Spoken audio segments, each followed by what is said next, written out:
Friends, आज के video में मैं एक ऐसा फर्टिलाइज़र बताऊंगी जो कि प्लांट की रुकी हुई ग्रोथ को तेज़ करेगा और प्लांट में यदि फूल नहीं आ रहे हैं तो प्लांट में फूल भी आने लगेंगे। बिल्कुल ऑर्गेनिक जैविक फर्टिलाइज़र है। इससे प्लांट पर किसी तरह का साइड इफ़ेक्ट नहीं होगा। आप सभी प्लांट्स पर इसका यूज़ कर सकते हैं। गुलाब, गुड़हल, मोगरा, अपराजिता सभी के लिए ये वरदान है, क्योंकि इस समय प्लांट का ग्रोइंग सीज़न चल रहा है। यदि आप सही समय पर सही फर्टिलाइज़र का इस्तेमाल करते हैं तो प्लांट में ग्रोथ भी बहुत तेज़ी से होगी और बहुत जल्दी फूल आने लगेंगे। कुछ प्लांट्स ऐसे होते हैं जो कि गर्मियों में फ्लावरिंग करते हैं तो उनमें बहुत जल्दी कलियां बनना शुरू हो जाएंगी। जैसे कि मोगरा प्लांट है जो कि गर्मियों भर फूल देता है, तो इसके लिए यदि आप जल्दी से जल्दी फूल पाना चाहते हैं तो इस फर्टिलाइज़र का यूज़ कर सकते हैं। जितनी जल्दी ग्रोथ शुरू होगी, नई ब्रांचेस निकलेंगी, उतने ही जल्दी प्लांट फूल देने लगेगा। इसके साथ ही ये उन सभी प्लांट्स के लिए भी यूज़फुल है फर्टिलाइज़र जो कि विंटर प्लांट्स हैं और जिन्होंने एक बार फ्लावरिंग करके अब बंद कर दी है। तो आप चाहें तो इस फर्टिलाइज़र को उन प्लांट्स में भी इस्तेमाल कर सकते हैं। इस फर्टिलाइज़र में प्लांट्स के लिए भरपूर मात्रा में नाइट्रोजन रहेगा। इसके साथ ही प्लांट को पोटेशियम मिल सकेगा। नाइट्रोजन प्लांट की ग्रोथ के लिए बहुत ज़रूरी है। घर की चीज़ों से ही आप आसानी से इस फर्टिलाइज़र को बना सकते हैं। इस फर्टिलाइज़र की खास बात यह है कि ये प्लांट की सॉइल को एसिडिक करने का काम करता है। यदि प्लांट की सॉइल एसिडिक रहती है तो फूलों वाले पौधे बहुत अच्छी ग्रोथ करते हैं और फूल भी अच्छी मात्रा में देते हैं। इस फर्टिलाइज़र से प्लांट में होने वाली बड्स ड्रॉप प्रॉब्लम भी खत्म होगी। खासतौर पर जो गुड़हल प्लांट होता है उसकी कलियाँ फूल बनने के पहले ही गिर जाती हैं। तो यदि आप इस फर्टिलाइज़र को डालते हैं तो प्लांट को मजबूती मिलेगी और प्लांट बड्स ड्रॉप नहीं करेगा। लेकिन फर्टिलाइज़र डालने के पहले आपको कुछ बातों का प्लांट्स पर ध्यान रखना होगा। सबसे पहले आपको प्लांट में किसी तरह के सूखे हुए फूल हैं तो उन फूलों को हटा देना है।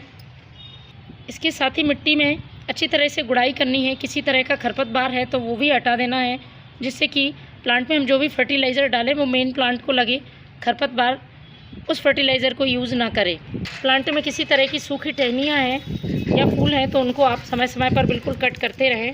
पानी की मात्रा आपको प्लांट में उतनी ही रखनी है जितने में मिट्टी में नमी बनी रहे।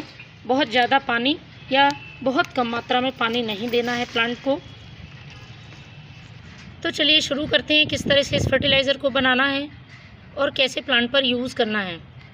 फर्टिलाइज़र बनाने के लिए सबसे पहले आपको एक खाली जार ले लेना है और उसमें मैं डालूँगी ये प्याज के छिलके। प्याज के छिलके पोटेशियम से भरपूर होते हैं, प्लांट में फूल और फल आने में बहुत मदद करते हैं। इसके साथ ही प्लांट की इम्यूनिटी को भी बढ़ाते हैं। पोटेशियम के साथ साथ इसमें कई भी micro nutrients, magnesium, calcium, iron जैसे तत्व भी होते हैं जो कि प्लांट को मजबूती देते हैं। तो एक मुट्ठी आप प्याज के छिलके ले लें और यदि आपके प्लांट्स की संख्या के हिसाब से आप इसे कम ज़्यादा भी कर सकते हैं। तो मैंने एक मुट्ठी प्याज के छिलके ले लिए हैं। इसके बाद मैं जो दूसरी चीज़ इसमें डालूँगी वो है ये यूज़ की हुई चाय पत्ती। नाइट्रोजन का बहुत अच्छा सोर्स है। इसके साथ ही ये प्लांट की सॉइल को एसिडिक करने का काम करती है। इस चाय पत्ती को यूज़ करने के पहले इस बात का आप ध्यान रखें कि चाय पत्ती जो बनाने के बाद बच जाती है उसको आपको अच्छी तरह से धोकर सुखा लेना है। बिना धोई हुई चाय पत्ती का इस्तेमाल नहीं करना है, क्योंकि इससे प्लांट में फंगस लगने का डर रहेगा। इसलिए इस बात का आप ज़रूर ध्यान रखें। और यदि आपके पास यूज़ की हुई चाय पत्ती उपलब्ध नहीं है तब आप फ्रेश टी लीफ को भी यूज़ कर सकते हैं। जितनी मात्रा मैं यूज़ की हुई चाय पत्ती की डाल रही हूँ उसकी आधी मात्रा आपको फ्रेश टी लीफ की ले लेनी है। तो मैंने 1 चम्मच भर के ये यूज़ की हुई चाय पत्ती ले ली है।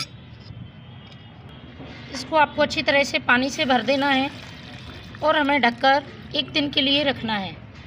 बहुत ही आसान तरीके से बनने वाला फर्टिलाइज़र है और प्लांट्स के लिए बहुत ही यूज़फुल है। तो फ्रेंड्स, मैंने 1 दिन पहले जो फर्टिलाइज़र बनाया था वो कुछ इस तरह से है। इस तरह से आपको ये फर्टिलाइज़र मिलेगा। अब हम इसको छान लेते हैं। छानने के बाद हमें इसे डाइल्यूट करना है। जितना भाग फर्टिलाइज़र उतना भाग ही आप पानी मिला लें इसमें। ये देखिए कुछ इस तरह से फर्टिलाइज़र है। अब इसमें मैं सादा पानी मिलाती हूँ। इस तरह से ये फर्टिलाइज़र प्लांट में डालने के लिए बिल्कुल तैयार है। इसको आप अपने सभी प्लांट की सॉइल में डालें। महीने में 1 बार इस फर्टिलाइज़र का यूज़ ज़रूर करें। Thank you.